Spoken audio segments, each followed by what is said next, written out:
Ravi was a 25-year-old farmer living in the small village of Chandapur.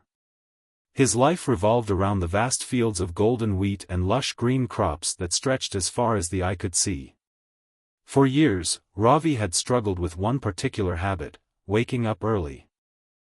Unlike the other farmers, who rose with the sun, Ravi would sleep in until the day was already bright.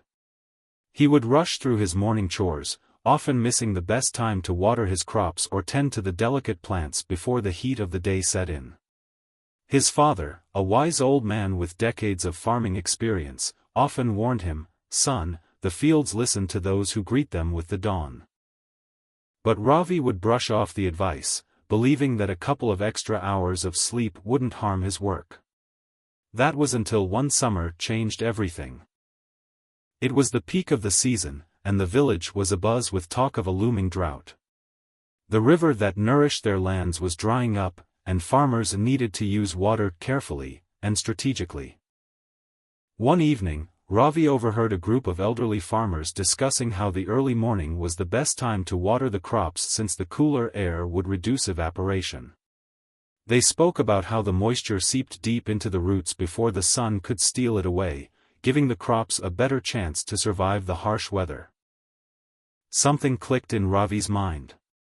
That night, he set an alarm for 4:30 a.m., the earliest he had ever planned to wake.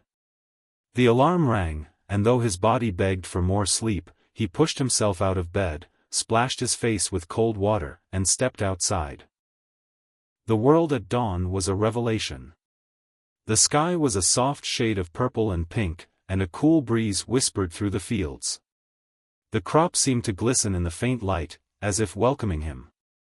Ravi felt a strange sense of calm and purpose.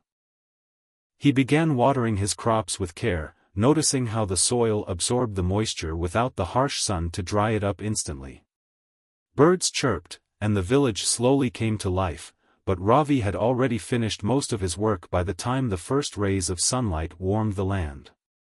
For the first time, he felt in control, not just of his routine but of his future. Days turned into weeks, and Ravi kept up his new habit. His crops grew stronger and healthier than ever before. While some of his neighbors struggled with the effects of the drought, Ravi's fields stood tall and green, a testament to his newfound discipline. The once skeptical villagers began to notice, whispering among themselves about Ravi's transformation. One evening, his father stood by the edge of the fields, watching Ravi tend to his crops with steady hands and a sharp eye. "You've learned the language of the land, son," he said softly. "The fields reward those who honor their time." When the harvest season arrived, Ravi's produce was among the finest in the village. Buyers offered him better prices, and his fellow farmers started asking him for tips. He spoke not just about techniques but about discipline, about listening to nature's rhythms. His father, beaming with pride, simply said, "I told you, the fields listen to those who greet them with the dawn." From that season onward, Ravi never underestimated the power of waking up early. He had learned that sometimes, the simplest changes in life, like rising with the sun, can yield the greatest rewards. His mornings were no longer a struggle but a silent promise to his land, a bond between a farmer and his fields.